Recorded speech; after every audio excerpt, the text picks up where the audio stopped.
मेहनत करने से दरिद्रता नहीं रहती, धर्म करने से, जाप करने से पाप नहीं ठहरता, और मौन रहने से कलह नहीं होता।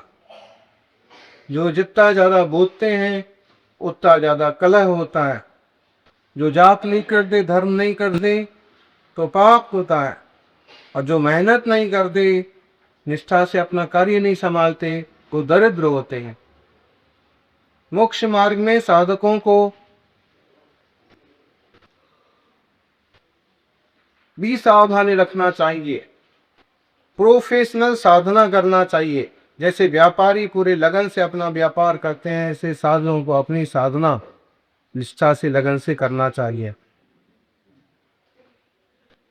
अगर शहद जैसा मीठा फल चाहिए तो मधुमक्खियों की तरह मेहनत करना चाहिए। तभी इतनी मेहनत करोगे, उतने लगन से सब मिल के काम करोगे तो ऐसी मिठास, ऐसी आनंद फल की प्राप्ति होगी। और अगर कसाय में उलझे रहे, कलह में उलझे रहे, तो बड़ा नुकसान होगा। कई लोग ऐसे मंदभागी होते हैं जो गुरुजनों से भी उलझ जाते हैं, जबकि कैसे कहते हैं, गुरु हरि रोठे गुरु ठौर है, गुरु रूठे नहीं ठौर। ज्ञानी बीजन अंध है, गुरु को कहते और, हरि रूठे गुरु ठौर है, गुरु रूठे नहीं ठौर। एक बार बोले भगवान रूठ जाए तो कोई बात नहीं, जो रूठने वाले भगवान होते नहीं है फिर भी, लेकिन गुरु रूठ जाए तो हरि रूठ जाए तो गुरु मार्ग बता दें कैसे मना लो। लेकिन गुरु जी रूठ जाएंगे तो मुश्किल हो जाएगा। इसलिए यहाँ कुछ उपाय बताए हैं मरण कंडिका में। जाय माना कसाय अग्नि समनियो मनीषिना, इच्छा मिच्छा तथा करो प्रणिपात आदि बारी भी। कोई बड़े जन, कोई गुरुजन अगर नाराज हो गए हैं तो इच्छाकार मतलब भगवान, हम आपके उपदेशों की इच्छा करते हैं, आपकी बात मानते हैं। मिथ्याकार, प्रचित्व वगैरह दे दिया हो, कुछ कठोर बोल दिया हो, कुछ गलत एक्शन कर दिया हो, तो हमारी ऐसी प्रवृत्ति हो गई, वो मिथ्या हो। हमारा ऐसा भी प्राणी था, लेकिन उस समय ऐसी प्रवृत्ति हो गई। तथाकार, आप जो कुछ कहते हैं वही सही है, आपने जो मार्गदर्शन दिया या जो बताया वह बात सही है, हमारी नासमझी से हम नहीं समझ पाए, इसलिए ऐसा हो गया, आप क्षमा करें। और बार बार विनम्रता से वंदन वगैरह करना, अपनी क्रिया विधि करना, वैयावृत्ति करना, इससे गुरुजन सहज रूप से प्रसन्न हो जाते हैं। अब कभी कभी चेले नाराज हो जाते हैं तो गुरुजन किस ढंग से, क्या उनको मनाने जाएंगे? नहीं, मनाने नहीं जाएंगे। फिर भी उसमें अगर मृदुता है तो उसको स्नेह से एकांत में बताएंगे कि तुम्हारी ये गलती थी, तुमने ऐसा किया इसलिए हमने ऐसा तुम्हें कहा, ऐसा करने से ये दुष्परिणाम होता है, ये नहीं करना चाहिए। इससे ही उसको समझ में आएगा कि बात एकदम सही है, हमें नाराज नहीं रहना चाहिए। फिर और वो विनय वंदना करेंगे क्या? बोले नहीं। एक बड़ी सुंदर नीति दी, मुखदान अभी मुख्यानाम लघुनाम अभिषेचनम। मुखदान, मुखदान माने बड़े जनों का सामने आना, बड़े जनों का सामने से बोलना, यही समझ लो छोटों का अभिषेक के समान है। आज तो गुरु जी ने हमसे बात की, आज तो इतनी बात हो गई, आज तो पूरा आहार देने को मिल गया, आज साथ में खड़े रहे देवर, साथ में चलते रहे, कमंडल लेने को मिल गया। तो ये क्या हुआ, बड़े जन सामने से बात कर ले, पूछ ले, कुछ कह दें तो ये बहुत ही बड़ी। तो अब तुम नाराज फिर भी मुंह फुला के घूमते रहो, कहें कि जाओ हाड़ में, हमारे जैसे तो और 60 है। तो बस उनका इतना ही है कि अपने पूज्य जन, बड़े जन जो भी अभी सामने से तो स्नेही समझना उसे। और फिर कुछ और बातें कही हैं कि भाई ऐसे घर में भी समझना, दादा बाबा पिता वगैरह कभी किसी तरह से नाराज हो गए तो उनको मना लेना चाहिए। कभी अपन नाराज हो गया तो सामने से बात करें तो बिल्कुल प्रसन्नता से सामने आके बातचीत करना चाहिए। ऐसा नहीं कि उनने तो डांटा था तो अब हम जाएंगे नहीं, बात ही नहीं करें। ऐसे ही कभी आपस में पति पत्नी हो, भाई भाई हो, बहने बहने हो, जेठानी देवरानी हो, इनमें भी कभी खींचतान हो जाए तो किसी भी तरह से स्नेह से, वात्सल्य से एक दूसरे को मना लेना चाहिए, मान जाना चाहिए। जबरदस्ती लादी नहीं करना चाहिए। कई लोग 6-6 महीना, साल साल भर बेहद बेहद बात ही नहीं करना, मुझे देखना ही नहीं उसकी तरफ। तो क्या हो गया, भयंकर कसाई होती, जलते रहते एक तरह से। इससे कितना नुकसान होता है, परिणामों का कैसा आसरा बंद होता है। सारी पल पल की चीजें हैं, क्या मुंह बना के घूमना, बता क्या गांठे बाहर हो गई, कोई घटना एक आध बार घट गई, बस भूलो उसको, बात कही बात कही। और सामने वाले ने जानबूझ के किया था कि बिना जाने किया था कि ऐसा हो गया था कि उस समय का वातावरण ऐसा था कि ये हो सकता है। अभी उसको हिला के फिरोगे तो नुकसान आपका ही है। ये बड़ा अच्छा मार्गदर्शन समझ किया गया। संलिख्य गौरवम संज्ञा, संलिखना में क्या करना, सबसे पहले गौरवों का, संज्ञा का, नो कसायों का, इनको महाभट कहा है, फिर भी इनको निंदित कहा है, इनको हटाना चाहिए। कसायों को, संज्ञाओं को मान कहता है कि मत मान, लेकिन ज्ञान कहता है कि मान, अभिमान, नहीं तो सब गड़बड़ हो जाएगा। मौका है अभी, उपस्थित है, क्षमा मांग लो, कल करा लो, मर गए तो वो गांठें बनी रह जाएंगी, फिर कौन सी भाव में चुकाओगी। तो गारो मत करो, रस गारो, रीति गारो, साध गारो का मतलब होता है एक तरह का अहंकार, एक तरह की ईगो प्रवृत्ति होती वैसी। तो रस गारो की वजह यहाँ लिया शब्द गारो। शब्द गारो मतलब कोई बहुत अच्छा गाते हैं, बहुत अच्छा बजाते हैं, बहुत अच्छा प्रवचन करते हैं, बहुत अच्छा बोलते हैं, कई बार उसी का होने लगता है अहंकार। हमसे बड़ा वक्ता कौन है, हमसे बड़ा मोटा विष्णु गुरु कौन है।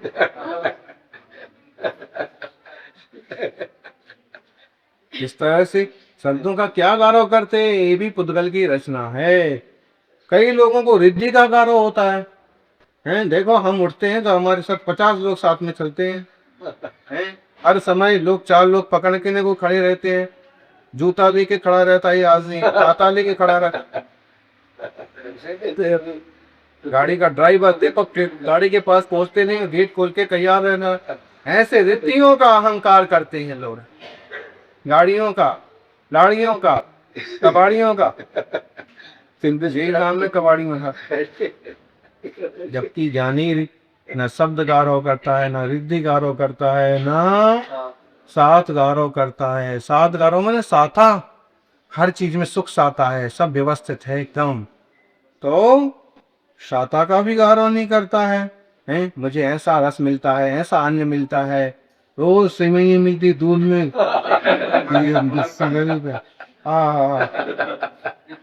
ऐसे भले आहार के वक्त आहार ले ले, लेकिन अहंकार नहीं करता। ये हर चीजें सबको उपलब्ध नहीं होती हैं। ऐसे कहते कपूर, केसर, दुग्ध, घृत जैसी चीजें कोई भाग्यवान को ही मिलती। तो साधु को भी अगर ऐसी चीजें उपलब्ध हो जाएं तो से उस पर अहंकार नहीं करना चाहिए, अपितु साहस से लो। और पुण्य तो कट ही रहा है, मुफ्त में तो संसार में नहीं मिलता है। देखो ऐसे ही संज्ञा होती है, आहार, निद्रा, भय, मैथुन, ये संज्ञाओं की वशीभूत मत हो। नो कसाएं, हास्य रति, मजाक कर रहे हैं। कल रात को पता नहीं क्या बात कर रहे थे हाउस में कार्य वाले, तो कुछ सेवा लोग कुछ भी बक बक कर रहे हैं। अरे थोड़ा मौन रहो, शांत रहो, साधना करो, समय करो। हास्य मजाक कर रहे हैं, हंसी मजाक मत करो। अगर आप ऐसे बाहर तिराहे चौराहे पर भी बैठना है तो उन साले जी ऐसे भी कभी माहो का पड़ता है तो 2-4 जने जो आसपास है उनको ही बिठा के गिलास चालू कर दो। मौखिक रूप से कृष्ण, कम से कम दूसरे लोगों को ये लगे कि संत बैठे हैं और धर्म चर्चा कर रहे हैं। मौका तो पड़ता ही है रास्ते में, हर जगह रूम तो मिलते नहीं है। अब अपन ऐसे खाली बैठे हैं और एक गाड़ी निकली, उसमें गाड़ी निकली, फिर ऐसे निकली, गाय निकली, दुकान वाला दुकान खोल रहा है, चाय वाली चाय पी रहा है, अब आप लगे हो देखने, मतलब कैसा लगेगा? तो अब मौका अगर पड़ भी गया, हमने गुरु महाराज को भी देखा है, एक बार तो जो ये होते ना बाउंड्री बाल, मोटी मोटी होती पत्थर की, तो बाउंड्री बाल पर खड़े हो गए, था ही नहीं, बाटा नहीं, चटाई नहीं, रूम नहीं, आसपास कोई छाया, एक पेड़ था, ठंडी का दिन थे, तो पत्थर की वो होती है ऊबड़ खाबड़ पत्थर, उसके ऊपर खड़े हो गए, सामायिक चालू। फिर बाजू में रेत पड़ी थी तो हम लोग रेत पर बैठ गए। तो वही अब बसें निकल रही, ट्रैक्टर निकल रहा है, सबको एक तो लग रहा है कि हाँ तपस्वी खड़े हैं, और साथ में वो पुस्तक में से कुछ विशेष पाठ करते थे, तो ये और हो गया, पुस्तक में अपनी आंखें लगी हैं, इधर उधर देखने का कोई काम नहीं।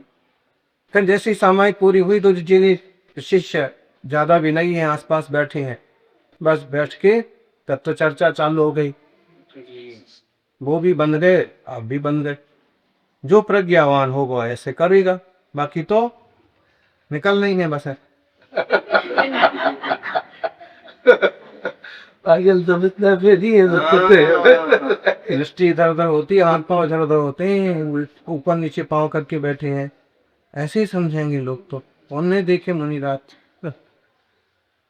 तो हास्य रति अरति शोभ है जुगुप्सा वेदों संबंधी प्रवृत्ति नहीं होना चाहिए, और लेस्याएं शांत लेस्या, बात बात में भड़क गए, भड़कने के लिए बिल्कुल गलत है। ये संसार का त्याग का इच्छुक ज्ञानी उत्कृष्ट तपस्या करता है, और देखो तो जिंदगी भर जिन्होंने पूरे संघ को संभाला, वही संघ के सामने आके आचार्य महाराज क्या कहते हैं, अब आप लोग अपना अपना देखो, अब मैंने आप लोगों का बहुत समय से पालन पोषण किया, हमें क्षमा करें, कभी डांटा हो कूटा हो तो अब ये नए बालाचारी नए मुनि अब तुम लोगों की साथ संभाल करेंगे, ऐसा एक दिशा नाम का अधिकार होता है। बालाचारी जिसमें बहुत सारे गुण होते हैं, गंभीर होता है, आचार्य महाराज के आज्ञानुकूल होता है, ज्ञानी ध्यानी होता है, सब चीजों को समझता है, और उसको संघ सौंपते हैं, क्षमा कर देते हैं, क्षमा कराते हैं, भैया हो ही जाती है ऊंची नीची बात, कभी किसी को डांट दिया, कभी कपट दिया, कभी प्रायश्चित दे दिया, कभी ज्यादा लाड़ लड़ा दिया, बाद में विकल्प होते हैं, तो सब जने क्षमा दो, सब अपना अपना संभालो, अब ये नवी आचार्य की सानिध्य में साधना करो, और जब वो क्षमा मांगते हैं तो सर्वसंग विगलित होकर के बहुत ही भक्ति भाव से क्षमा मांगता है कि आपने तो हमारा अच्छा किया है। कभी भी कोई क्षमा मांगता है तो क्या बात का क्षमा करे, क्षमा करे, नहीं तो ऐसे ही है, गाली देता क्षमा मांगता है, इस तरह की प्रवृत्ति नहीं होना चाहिए। कभी भी कोई क्षमा मांगने जैसी बात हो तो स्नेह से ही सामने रख, वही बात होता है इस तरह से, लेकिन प्रवृत्ति अच्छी नहीं है, आप भी सावधानी रखो, हम भी सावधान रखें। कई ऐसे लक्ष्य मिलते हैं, क्षमा मांगने जाओ तो कई बात की क्षमा,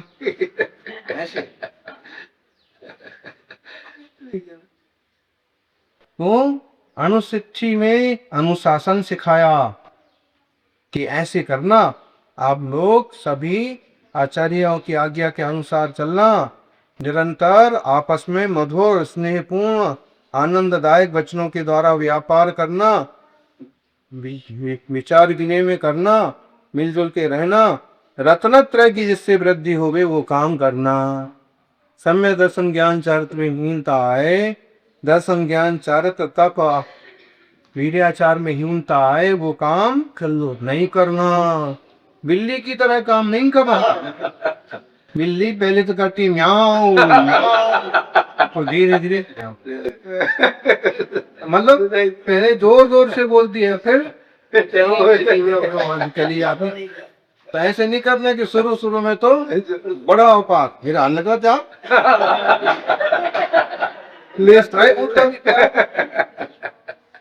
सब चीज का था, 2-4 दिन में अकल ठिकाने ये शरीर अन्न का कीड़ा है। वो और गुरु महाराज भले खुद इतनी कठिन तपस्या करते लेकिन संग में कहते थे अन्न वगैरह का त्याग मत करो। अन्न से पेट में आधार बन जाता है। उसके इतना सा गेहूं का रोटी खा ली, इतना दलिया खा लिया तो एक बेस बन जाता है, वो जल्दी बाहर नहीं निकलता है। और फिर पानी वगैरह ले लो तो भी 24 घंटे निकल जाते। और तुम कुछ भी बादाम का टेक के आ गए, पेस्ट भी क्या आ रहे, थोड़ा से निकलेगा पिचकारी पछताने नहीं। तो इसके चक्कर में मत पड़ो, बादाम से ताकत नहीं आती है, यानी बादाम खाने से ताकत नहीं आती है, ठोकर खाने से ताकत आती है, अकल आती है। बादाम खाने से अकल आ जाती तो एक कहानी आती है, इसमें तो हाथी का उदाहरण दे दिया कि किसी ने हाथी देखा नहीं तो उठा कैसे सकता। हाथी तो कोई भी नहीं उठा सकता। लेकिन एक कहानी आती है कि किसान के यहाँ गाय ने बछड़े को जन्म दिया। बछड़ा तो प्यारा होता है, कभी किसान उठाता, कभी उसकी घरवाली किसान नहीं उठाती, और वो खेलते उठाते। लेकिन बाद में जब थोड़ा सा बड़ा हुआ तो किसान ने उठाना बंद कर दिया। लेकिन किसानी जो थी वो फिर भी बछड़े को खेलती उठाती, यहाँ तक कि इतना बड़ा हो गया तो भी वो उससे लड़ाती और उसको उठा लेती। तो एक दिन ऐसी बात चली, ये चीज कैसे साधी जाती है, एक चीज कैसे सिद्ध होती है, तपस्या कैसे बनती है, अभ्यास करने से बनती है। कैसे बनती है, हैं? किसान ने कहा कि देखो अब इस बछड़े को कौन उठा सकता है, उठा सकती है। उसने किसान से कहा तू उठा, किसान से तो नहीं उठा, अभ्यास छूट गया था। लेकिन उसको कहा तो उसने उठा दिया बछड़े को। मतलब अभ्यास करते रहो, थोड़े से करते रहोगे तो बड़े तक बनता जाएगा। और शुरू में बिहार किया, कुर्रू लगा दी एकदम। हम सबसे आगे चलते हैं, सबसे देर चलते हैं, और जाके फिर पंचर होके पट्टियां बांध दे बैठे। तो ऐसा नहीं होना चाहिए। करो, व्यवस्थित करो, साधना करो, आत्म ध्यान, आत्मवृत्ति पूर्वक, आत्मबोध पूर्वक, तो आत्मा का कल्याण होगा। इस प्रकार से यहाँ दर्शन ज्ञान चरित्र की विशुद्धि के लिए बहुत अच्छा मार्गदर्शन किया है। जय बोलिए 24